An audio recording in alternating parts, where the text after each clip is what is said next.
ဟုတ်ကဲ့အားလုံးပဲမင်္ဂလာပါ AZ Technology မှာပြန်လည်ကြိုဆိုလိုက်ပါတယ်ကျွန်တော်ဒီနေ့မျှဝေပေးခြင်းတဲ့သင်ခန်းစာလေးကတော့ Microsoft Excel သင်ခန်းစာတစ်ခုဖြစ်တဲ့အလုပ်လုပ်ရာမှာလွယ်ကူလျင်မြန်စေတဲ့ macro အသုံးပြုနည်းလေးကိုကျွန်တော်ဒီနေ့မျှဝေပေးသွားမှာဖြစ်ပါတယ်။ Okay အခုကျွန်တော်လုပ်ထားတဲ့ပုံစံလေးပေါ့နော်ဒီမှာဆိုရင်ကျွန်တော် format ဆိုတာရှိရဲအဲ့ဒါလေးကျွန်တော်တစ်ချက်နှိပ်ကြည့်လိုက်မှာပေါ့နော် Okay အဲ့လိုနှိပ်လိုက်တဲ့နဲ့ကျွန်တော်တို့လုပ်ခဲ့တဲ့ဒီမှာ format လေးကသူ့လိုပေါ်လာတာကိုကျွန်တော်တို့တွေ့ရမှာပေါ့နော်ဒါကျွန်တော်ဘာအသုံးပြုထားလဲဆိုတော့ကျွန်တော် macro အသုံးပြုပြီးတော့ပြုလုပ်ထားတာပေါ့နော် Okay အဲ့ဒါဆိုကျွန်တော် macro အသုံးပြုပြီးတော့အခုကျွန်တော်လုပ်တဲ့ပုံစံလေးဘယ်လိုပြုလုပ်မလဲဆိုတာကိုကျွန်တော်လည်းတူလိုက်ကြည့်လိုက်အောင်နော် Okay အဲ့ဒါကျွန်တော် macro အသုံးပြုမယ်ဆိုရင်ပထမအောင်ဆုံးကျွန်တော်တို့အပေါ်ဆုံးကကျွန်တော်တို့ဒီမှာ menu bar တွေကကျွန်တော်တို့ view တွေကနော် view တွေကကျွန်တော်တို့ဒီမှာ macro ဆိုတာရှိရပေါ့နော် Okay macro ဆိုတာရှိရအဲ့တော့ကျွန်တော်တစ်ချက်ဝင်လိုက်မယ်ဒီမှာဆိုရင်ကျွန်တော်တို့ record macro ဆိုတော့ကျွန်တော်စနေရမှာပေါ့နော်အခုကျွန်တော်တို့ဒီမှာအဲ့ဒါမပြောခင်မှာကျွန်တော်ဒီမှာကျွန်တော်ရဲ့ဇာတ်လေးကိုကျွန်တော် format ချမှာပေါ့နော်အဲ့လို format ချနေတဲ့အချိန်တွင်းမှာကျွန်တော်တို့ဒီမှာ record macro လေးကိုကျွန်တော်မှတ်ပေးထားမှာပေါ့နော်ပြီးတော့မှကျွန်တော်ဒီမှာကိုယ်စိတ်ကြိုက် format ချပြီးပါပြီဆိုတော့မှကျွန်တော်ဒီမှာ stop recording ဆိုပေါ်လာလိမ့်မယ်နော်အဲ့ဒါလေးကိုကျွန်တော်နှိပ်ပေးရမှာပေါ့နော်ဒါတော့ကျွန်တော်တို့ Microsoft မှာလည်းကျွန်တော် macro နဲ့ပတ်သက်ပြီးတော့ကျွန်တော်ပြပြပေးဘူးလေနော်ဒါနဲ့ကျွန်တော်တို့ Excel macro နဲ့ Microsoft က macro နဲ့အနည်းငယ်တော့ကွာခြားတယ်ပေါ့နော်ဒါလည်းသဘောတရားချင်းအခြေခံသဘောတရားချင်းကတော့တူတူပဲပေါ့နော် Okay ဒီနေ့ကျွန်တော်ပြပြပေးတော့မှာကျွန်တော်တို့ Microsoft Excel က macro အသုံးပြုနည်းအခြေခံကိုကျွန်တော်ဒီနေ့မျှဝေပေးတော့ဖြစ်ပါတယ် Okay နော်အဲ့တော့ကျွန်တော်တို့ဒီမှာ record macro ဆိုတာလေးကိုကျွန်တော်အရင်နှိပ်လိုက်မယ်ပြီးတော့ကျွန်တော်ဒီမှာ macro name ကျွန်တော်တို့တတ်မှာပေါ့နော် Okay ဒီမှာဆိုရင်ကျွန်တော်တို့ကျွန်တော်တို့ရဲ့ file name တွေကိုကျွန်တော်ရိုက်ထည့်လိုက်မယ်နော်ဒါတော့ကိုကြိုက်တဲ့စာထည့်လို့ရတယ်နော် Excelဒီနေရာမှာကျွန်တော်တို့က space ခောက်လို့မရဘူးเนาะ space ခောက်မယ်ဆိုရင်ကျွန်တော်တို့ name ပေးလို့ရမှာမဟုတ်ဘူးเนาะကျွန်တော်အားဆိုရင်ကျွန်တော် space ခောက်လို့မရဘူးအဲ့တော့ကျွန်တော်တို့ကဒီတိုင်းတစ်ဆက်တည်းရိုက်ချင်ရမြဲချင်တယ်ကျွန်တော် test လေးခံပါเนาะကျွန်တော်ဒီမှာ exam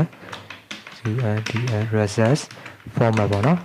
ဒါတော့ကိုကြိုက်တဲ့စာထည့်လို့ရတယ်เนาะ okay ပြီးတော့ကျွန်တော်ဒီနေရာမှာ shortcut key လေးလည်းကျွန်တော်ထားခဲ့လို့ရတယ်ကျွန်တော်ဒီနေရာမှာကိုကြတဲ့ shortcut key လေးထားလို့ရတယ်เนาะဒီမှာကျွန်တော် control shift y ဆိုပြီးတော့ကျွန်တော်ထားလိုက်မယ် control shift y ဆိုပြီးကျွန်တော် shortcut key ထားလိုက်မယ်ပြီးတော့ကျွန်တော်ဒီနေရာမှာတော့ this webbook ကိုပဲကျွန်တော်ရွေးထားရမယ်ပေါ့เนาะ okay ပြီးတော့ကျွန်တော်တို့ okay နှိပ်လိုက်မယ် okay အဲ့ကျွန်တော်ဒီမှာကြည့်လိုက်ပါ record စမှတ်နေပြီပေါ့เนาะဒါဆိုရင်ကျွန်တော် P1 stop record ပေါ့เนาะ okay အဲ့တော့ကျွန်တော် record စမှတ်နေဖြစ်တဲ့အတွက်ကျွန်တော်ဒီနေရာမှာကိုကြိုက်တဲ့ format လေးကျွန်တော်တို့စပြီးတော့ပြုလုပ်လို့ရပြီပေါ့เนาะ okay အဲ့တော့ကျွန်တော်ဒီမှာ home နဲ့တွားလိုက်မယ်ဒီညမှာကျွန်တော်တို့ဒီဇာတ်လေးကိုကျွန်တော်တို့အလဲပို့လိုက်မယ်ဒါတော့ကျွန်တော်တို့ဒီဇာတ် format ချရတဲ့ပတ်သက်ပြီးတော့ကျွန်တော်ရှေ့မှာဇာတ်ဆွဲနည်းအခြေခံမှာကျွန်တော်ပြပြပေးပြီးပါပြီเนาะအဲ့တော့ကျွန်တော်ဒီမှာတော့ကျွန်တော်မြန်လေးပဲတွားလိုက်မယ်เนาะဒီမှာတော့ကျွန်တော် macro အကြောင်းအဓိကပြောချင်တာဖြစ်တဲ့အတွက်ဒီမှာတော့ကျွန်တော်တို့ဇာတ်တွေကို format ချတာတွေကိုကျွန်တော်မြန်လေးပဲတွားလိုက်မယ်ပေါ့เนาะ okay ဒါတော့ကိုကြိုက်တဲ့ပုံစံကျွန်တော်လုပ်လို့ရတယ်ကျွန်တော်ဒီမှာမြန်လေးပဲကျွန်တော်လုပ်ပြလိုက်မယ်เนาะ okay ကျွန်တော်ဒီခေါင်းစဉ်လေးကိုကျွန်တော်တို့message ယူလိုက်မယ်ပြီးကျွန်တော်ဒီခေါင်းစဉ်လေးကိုကျွန်တော်ပို့လိုက်မယ်ပြီးဒီမှာကျွန်တော်16လောက်ထားလိုက်မယ် okay နော်ပြီးကျွန်တော်တို့ဒီခေါင်းစဉ်ကိုလည်းကျွန်တော်ပို့လိုက်မယ်အပေါ်က header ကိုလည်းကျွန်တော်ပို့လိုက်မယ်ပြီးကျွန်တော်တို့ဒါတွေအကုန်လုံးကျွန်တော်တို့ဒီမှာ all ပေါ်ထားပေးလိုက်မယ်ပေါ့နော် okay ပြီးကျွန်တော်တို့ဒါတွေကိုရောင်လေးထည့်ကြည့်မယ်ပေါ့နော် okay ဒီမှာ y ရောင်လေးကျွန်တော်ထည့်ကြည့်လိုက်မယ်ဒါကိုကျွန်တော်တို့အရှေ့ညီလေးထားလိုက်မယ်ပြီးရင်ကျွန်တော်တို့alignment လေးကျွန်တော်ချိန်လိုက်ပါတော့ okay ရှေ့ကိုနည်းနည်းပြန်တိုးလိုက်မယ် okay ပြီးရင်ကျွန်တော်ဒါလေးကိုလည်းကျွန်တော်တို့နာမည်လေးကိုလည်းအကြောင်းလေးနည်းနည်းလေးပပလေးကျွန်တော်ထည့်လိုက်မယ် okay ပြီးရင်ကျွန်တော်တို့ဒီဟာတွေကိုကျွန်တော်တို့80အထက်ရှိရဲ့အမှတ်တွေကိုကျွန်တော်အကြောင်းလေးနဲ့ပြမှာပေါ့နော်80အထက်ရှိရဲ့အမှတ်စင်းတွေကိုကျွန်တော်တို့အကြောင်းလေးတစ်အောင်နဲ့ကျွန်တော်ပြမှာပေါ့နော်အဲ့တော့ကျွန်တော်တို့မှာ conditional formatting ကိုကျွန်တော်အသုံးပြုမယ်ဒီ conditional formatting အသုံးပြုပုံနဲ့ပတ်သက်ပြီးတော့ကျွန်တော်ရှေ့ကသင်ခန်းစာတွေမှာကျွန်တော်ပြပြပေးသွားပြီเนาะအဲ့မှာကျွန်တော်အသေးစိတ်ပြောထားပါတယ်တကယ်လို့နားမလည်ရှင်းအဲ့မှာဝင်ကြည့်လိုက်ပါတော့ okay ဒီမှာလည်းကျွန်တော်မြန်မြန်လေးပဲသွားလိုက်မယ်ဒီမှာကျွန်တော်တို့ greater than ပေါ့နော်ကျွန်တော်80အထက်ဆိုတော့ကျွန်တော် greater than เนาะကျွန်တော်တို့80အောက်ဆိုရင်ကျွန်တော် less than ပေါ့နော် okay အဲ့တော့ကျွန်တော်တို့ဒီမှာ greater than ပေါ့နော် okay ဒီမှာ80အထက်အဲ့တော့ကျွန်တော်ဒီမှာ80ဆိုတော့ကျွန်တော်ရေးလိုက်မယ်ပြီးရင်ကျွန်တော်ဒီမှာအကြောင်းလေးကိုကျွန်တော်တို့ green text လေးကျွန်တော်ပေးလိုက်မယ်ပြီးရင် okay နေလိုက်မယ် okay အဲ့တော့ကျွန်တော်80အထက်ရှိရဲ့အမှတ်စင်းတွေကကျွန်တော်တို့အစိမ်းရောင်လေးနဲ့ပြပေးနေတာကိုကျွန်တော်တို့တွေ့ရမှာပေါ့နော်85 95 okay နော်ကျွန်တော်ဒီ format လေးကျွန်တော်တို့ချလိုက်ပြီ okay နော်အဲ့တော့ကျွန်တော်တို့ဒီမှာကြိုက်ပြီပေါ့နော်ကြိုက်ပြီဆိုရင်ကျွန်တော်တို့ကstop recording လုပ်မှာပေါ့နော်ကျွန်တော် view ထဲဝင်မယ်ပြီးရင်ကျွန်တော် macro ထဲဝင်မယ်ပြီးရင်ကျွန်တော် stop recording ဆိုတော့ကျွန်တော်နှိပ်လိုက်မယ်ပေါ့နော် okay အဲ့ဒီကျွန်တော်တို့ format တစ်ခုချယူပါပြီပေါ့နော် okay ကျွန်တော်တို့ဒီမှာ sheet 2မှာကျွန်တော်ဒီလိုမျိုးပုံစံစရာလေးတစ်ခုရှိရဲကျွန်တော်ဒီမှာ format မချသေးဘူးအဲ့လိုကျွန်တော်တို့ရှေ့မှာ format ချခဲ့တဲ့အတိုင်းကျွန်တော်တို့macro လေးကိုအသုံးပြုပြီးတော့ပြန်ထည့်ကြည့်မှာပေါ့နော် okay အဲ့တော့ကျွန်တော်ဒီဟာလေးကိုကျွန်တော်အကုန်လုံး select ပေးလိုက်မယ်ဒီမှာတော့ကျွန်တော်တို့15ခုပဲရှိရနော်ဒီမှာ15ရောက်ပဲရှိရဒီမှာဆိုရင်အယောက်20ပေါ့နော်ဒါနဲ့မတူလဲကျွန်တော်တို့ထည့်လို့ရတယ် okay နော်ပုံစံချင်းအစင်နဲ့ဆိုရင်ကျွန်တော်တို့ထည့်လို့ရတယ်ပေါ့နော်အဲ့တော့ကျွန်တော်ဒါအကုန်လုံးကို select ပေးလိုက်မယ်ပြီးရင်ကျွန်တော်တို့ macro လေးဝင်လိုက်မယ်ပြီးရင်ကျွန်တော်တို့ view macro နှိပ်လိုက်မယ်ပြီးကျွန်တော်တို့ဒီမှာ format လေးတစ်ခုကျွန်တော်သတ်မှတ်ခဲ့တယ်ပေါ့နော် exam result format ဆိုပြီးရှိရဲအဲ့လိုကျွန်တော်ရွေးရမယ်ရွေးပြီးကျွန်တော် run ဆိုတော့ကျွန်တော်နှိပ်လိုက်မယ်ပေါ့နော် okay ဒီ run ဆိုတော့ကျွန်တော်နှိပ်လိုက်မယ် okay နှိပ်လိုက်တဲ့နဲ့ကျွန်တော်တို့ရှေ့မှာလုပ်ခဲ့တဲ့ format တိုင်းဖြစ်သွားတာကိုကျွန်တော်တို့တွေ့ရမှာပေါ့နော်ဒီမှာဆိုရင်ကျွန်တော်တို့80အထက်ရှိရဲမှတ်စင်းတွေကိုကျွန်တော်တို့ဒီမှာဆက်ရောက်နေပြပေးနေပါတော့ okay ဒါကတော့ကျွန်တော်တို့ဒီဇာတ်တွေရောနည်းနည်းလေးအချင်းချင်းကတော့ပြန်ချိန်ရမယ် okay နော်အဲဒီကျွန်တော်အကုန်လုံးဇာတ်လေးနည်းနည်းချက်လိုက်မယ်နော် okay ဒီဒါကတော့လည်းပြန်လုပ်ပါမယ် okay ပြီးရင်ကျွန်တော်တို့ဒီဇာတ်ကိုနည်းနည်းလေးဆွဲချလိုက်မယ် sorry အရင်ကျယ်သွားပြီ okay ကျွန်တော်ဒီမှာရှေ့မှာရောင်း20လောက်ခဲ့တာဖြစ်တဲ့အတွက်ဒီမှာရောင်း20ဒီပါနေရเนาะအဲ့တော့ကျွန်တော်မလိုအပ် grade တွေကိုကျွန်တော်တို့ select ပေးပြီးတော့ကျွန်တော်တို့ delete နေလိုက်ပါเนาะ okay အဲ့ဒါဆိုကျွန်တော်တို့ရပါပြီပေါ့เนาะ okay ဒါကတော့ကျွန်တော်တို့ macro အသုံးပြုပြီးတော့လွယ်လွယ်ကူပဲကျွန်တော်တို့ format တွေထည့်လိုက်တာပေါ့เนาะ okay ကျွန်တော်တို့လုပ်ထားတဲ့ format တိုင်းကျွန်တော်တို့နောက်ထပ်ဇာတ်တစ်ခုမှထည့်လိုက်တာပေါ့เนาะ okay ဒါတော့ပို့ပြီးတော့မြန်တယ်ပေါ့เนาะကျွန်တော်နာမည်တော့မတူဘူးနာမည်တွေမတူဘူးအမှတ်စင်းတွေမတူဘူးမှလည်းကျွန်တော် format တူတာဖြစ်တဲ့အတွက်ကျွန်တော်ဒီမှာထည့်လိုက်တာနဲ့ရှေ့ရတော့ခဲ့တဲ့ format တိုင်းဖြစ်သွားတာကိုကျွန်တော်တွေ့ရမှာပေါ့နော် okay ကျွန်တော်အမှတ်ခဲ့တဲ့ shortcut key နဲ့လည်းကျွန်တော်လုပ်လို့ရတယ်အဲ့တော့ကျွန်တော်ဒီဇာတ်ကိုကျွန်တော် format ပြန်ဖြစ်လိုက်မယ် format ပြန်မှာဆိုရင်ကျွန်တော်တို့ home နဲ့ဝင်ပါ home နဲ့ဝင်ပြီးကျွန်တော်ဒီနေရာမှာ clear ဆိုတာရှိရပါတော့ clear ဆိုတာရှိရအဲ့ထဲမှာကျွန်တော်တို့ clear format ဆိုတော့ကျွန်တော်နှိပ်လိုက်မယ်နော်okay နှိပ်လိုက်မယ်ဆိုကျွန်တော် format တွေပြန်ပြသွားပြီစနကျွန်တော်က shortcut key နဲ့လည်းကျွန်တော်လုပ်ခဲ့တယ်ပေါ့နော်အဲ့တော့ကျွန်တော်တို့ဒါတွေအကုန်လုံး select ပေးမယ်ပြီးရင်ကျွန်တော်တို့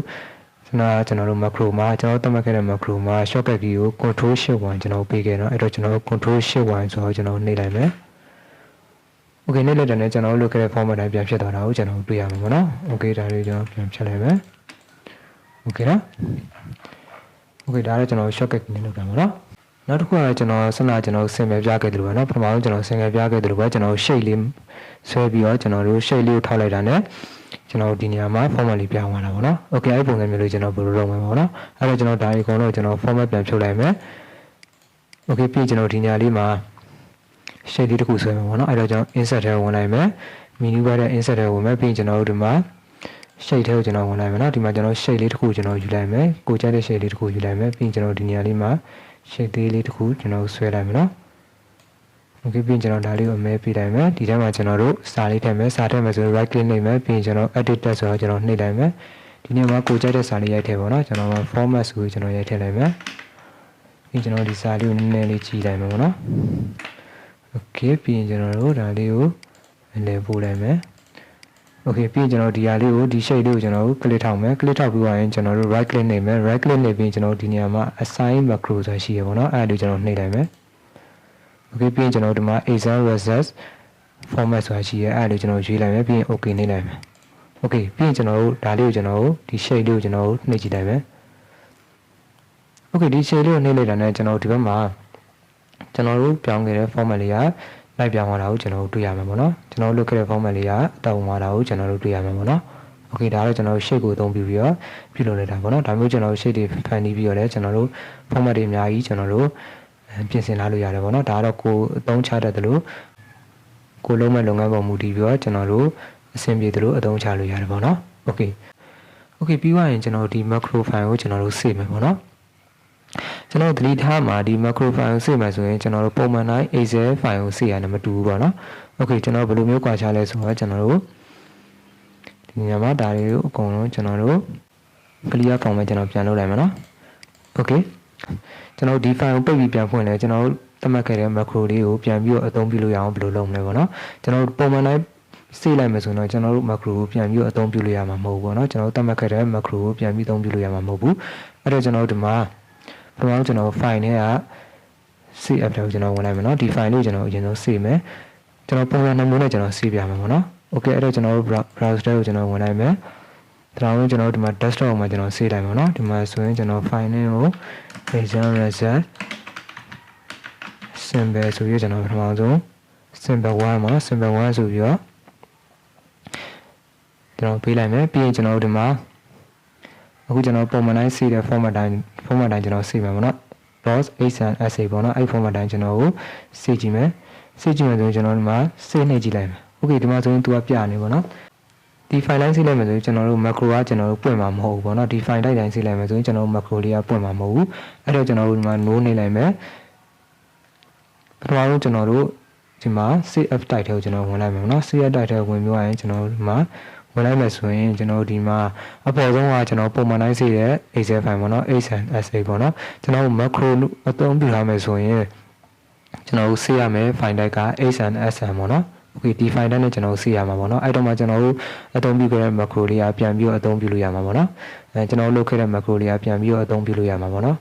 okay အဲ့တော့ကျွန်တော်ပထမဆုံးကျွန်တော် xmsm လေးနဲ့ကျွန်တော်စေလိုက်မယ်ပေါ့နော် okay okay เนาะကျွန်တော်ဒီ file type မှတ်ထားပါ xmsm ပေါ့เนาะ okay .xmsm ပေါ့เนาะ okay အဲ့လေးနဲ့ကျွန်တော်စေးလိုက်မယ် desktop မှာကျွန်တော်စေးလိုက်မယ်ပေါ့เนาะ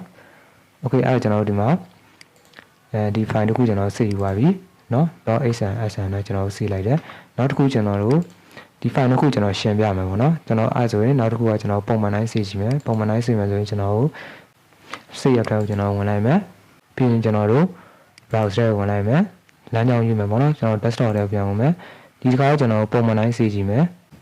ဒီမှာကျွန်တော်တို့ simple 2ဆိုပြီးကျွန်တော်ထားလိုက်မယ်ပေါ့နော် file name ကို simple 2ဆိုပြီးထားလိုက်မယ်ပြီးရင်ကျွန်တော်တို့ပုံမှန် excel file တိုင်းကျွန်တော်တို့အပေါ်က.xmsa နဲ့ကျွန်တော်တို့စေးလိုက်မယ်နော် okay နော်ဒါဆိုရင်ကျွန်တော်တို့ပုံမှန် excel file ပေါ့နော် okay ပုံမှန်စေးနေကြ excel file တိုင်းပေါ့နော်အဲ့တိုင်းကျွန်တော်တို့စေးလိုက်မယ်အခုကျွန်တော်ရက်ဆွဲပေးလိုက်မယ် okay ပြီးကျွန်တော်တို့ဒီ file ကိုပြန်ပိတ်လိုက်မယ် okay နော်ဒီမှာဆိုရင်ကျွန်တော်တို့ file တစ်ခုဖြစ်သွားမယ်.xmsa ရဲ့.xmsa ပဲเนาะအဲ့တော့ကျွန်တော်ပုံမှန်တိုင်းစေရတဲ့ file ကိုကျွန်တော်အရင်ဖွင့်ကြည့်လိုက်မယ်เนาะ okay အဲ့တော့ဒါလေးကိုကျွန်တော်အရင်ဖွင့်ကြည့်လိုက်မယ်ဒီမှာဆိုရင်ကျွန်တော်ဒီညကိုကြည့်လိုက်ပါ .xmsa ပေါ့เนาะ okay အဲ့လေးကိုကျွန်တော်ဖွင့်လာတယ်အဲ့တော့ကျွန်တော်တို့ဒီမှာဒီဇာတ် file ကိုကျွန်တော်တို့ macro လေးအသုံးပြုပြီးတော့ကျွန်တော်တို့ပြုလုပ်ခဲ့တဲ့ format ကိုပြန်ပြီးအသုံးပြုမယ်ပေါ့နော်အဲ့တော့ကျွန်တော်ဒါလေးအကုန်လုံးဆက်လက်ပေးမယ်ပြီးရင်ကျွန်တော် view ထဲဝင်မယ် macro ထဲဝင်မယ် view macro ထဲဝင်မယ်ပေါ့နော် okay ဝင်လိုက်မယ်ဆိုရင်ကျွန်တော်တို့ဒီမှာပြုလုပ်ခဲ့တဲ့ macro လေးကမရှိတော့ဘူးเนาะ macro format လေးကမရှိတော့ဘူး okay เนาะဒါပါဘယ်လိုလဲဆိုတော့ကျွန်တော်တို့ဒီမှာxmsa နဲ့ကျွန်တော်တို့စေခဲ့လေပေါ့နော်အဲ့ file တိုင်းနဲ့စေခဲ့တာဖြစ်တဲ့အတွက်ကျွန်တော်တို့ပထမပြုလုပ်ခဲ့တဲ့เนาะ macro လေးကပြန်ပြီးအသုံးပြုလို့မရတော့ဘူးပေါ့နော် okayအဲ့ဆိုရင်ကျွန်တော်နောက် file တစ်ခုကျွန်တော်ဖွင့်ကြည့်မယ်ဒီမှာ.xmsa ပေါ့နော် xmsa ဆိုတဲ့ file ကိုကျွန်တော်ဖွင့်ကြည့်မယ် okay ဒီမှာဆိုရင်ကျွန်တော်တို့ security one နဲ့ macro has been disabled ပေါ့နော် disable ဖြစ်နေတယ်အဲ့တော့ကျွန်တော် unlabel content ဆိုတော့ကျွန်တော်နှိပ်လိုက်မယ် okay နှိပ်ပြရင်ကျွန်တော်တို့ဒါကိုကျွန်တော်တို့အရှိမ macro အသုံးပြုပြီးတော့လုပ်ခဲ့တဲ့ format တိုင်းကျွန်တော်ပြန်ထားခြင်းနဲ့အဲ့တော့ဒါတွေအကုန်လုံးကျွန်တော်ဆက်လက်ပေးမယ်ပြီးရင်ကျွန်တော်တို့ macro တွေကိုကျွန်တော်ဝင်မယ်ပြီးရင်ကျွန်တော်တို့ view macro ဆိုတော့ကျွန်တော်နှိပ်မယ် okay အဲ့ဒါဆိုကျွန်တော်ဒီမှာပေါ်လာရင်เนาะကျွန်တော်ရှေ့မှာပြုလုပ်ခဲ့တဲ့ format လေးကပေါ်လာတာကိုကျွန်တော်တွေ့ရမှာပေါ့နော် okay အဲ့တော့ကျွန်တော် macro format လေးပေါ့နော်အဲ့တော့ကျွန်တော်ဒါလေးကိုဆက်လက်ပေးမယ်ပြီးရင် run ဆိုတော့ကျွန်တော်နှိပ်လိုက်မယ် okay အဲ့ဒါကျွန်တော်တို့ရှေ့မှာပြုလုပ်ခဲ့တဲ့ format တိုင်းပြန်ပြီးရရှိလာတာကိုကျွန်တော်တို့တွေ့ရမှာပေါ့နော် okay file ကိုပိတ်ပြီးပြန်ဖွင့်လိုက်လဲကျွန်တော်တို့သတ်မှတ်ခဲ့တဲ့ macro ကမပြတ်သွားဘူးပေါ့နော် okay အဲ့တော့ကျွန်တော်ဒါလေးကိုshortcut key နဲ့ပြန်လုပ်မယ် shortcut key နဲ့ပြန်လုပ်မယ်ဆိုရင် clear format နှိပ်လိုက်မယ် shortcut key ပြန်သုံးကြည့်မယ် control shift y ပေါ့နော် okay shortcut key သုံးလိုက်လဲကျွန်တော်ရှေ့မှာပြုလုပ်ခဲ့တဲ့ format တိုင်းရရှိသွားတာကိုကျွန်တော်တို့တွေ့ရမှာပေါ့နော် okay ဒီလောက်ဆိုရင်ကျွန်တော်တို့ macro အသုံးပြုနေလေးကိုနားလည်လောက်ပြီလို့ထင်ပါတယ်နော် okay ကျွန်တော်ဒီ macro အသုံးပြုပုံနဲ့ပတ်သက်ပြီးတော့နောက်ထပ်ကျွန်တော်တို့ပြုလုပ်လို့ရတဲ့အပိုင်းတွေလည်းရှိသေးရပေါ့နော်ဒါတော့ကို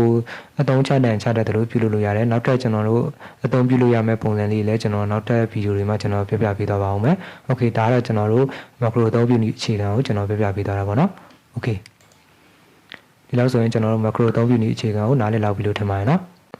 okay ဒီနေ့တက်သင်ခန်းစာလေးကအားလုံးအတွက်အကျိုးရှိလိမ့်မယ်လို့မျှော်လင့်ပါတယ်ဒီနေ့သင်ခန်းစာလေးနဲ့ပတ်သက်ပြီးတော့တခုနားမလည်တာပဲဖြစ်ဖြစ်တခုသိချင်တာပဲဖြစ်ဖြစ်ပေါ့နော်အခုဗီဒီယိုလေးရဲ့ comment box မှာမေးသွားလို့ရပါတယ်ဟုတ်ကဲ့ပါဒီနေ့တဲ့သင်ခန်းစာလေးကတော့ဒီလောက်ပါပဲเนาะနောက်ထပ်သင်ခန်းစာတွေမှာကျွန်တော်တို့ပြန်တွေ့ကြပါမယ် ကျွန်တော်ရဲ့သင်ခန်းစာလေးတွေကိုအသစ်တင်နိုင်သိချင်တယ်ဆိုရင်တော့ကျွန်တော်တို့ရဲ့ YouTube channel လေးကိုလည်း subscribe လုပ်ထားကြပါနော်ဒါမှသာကျွန်တော်သင်ခန်းစာအသစ်တင်နိုင်သိရှိနိုင်မှာဖြစ်ပါတယ် Okay အားလုံးပဲအဆင်ပြေကြပါစေခင်ဗျာ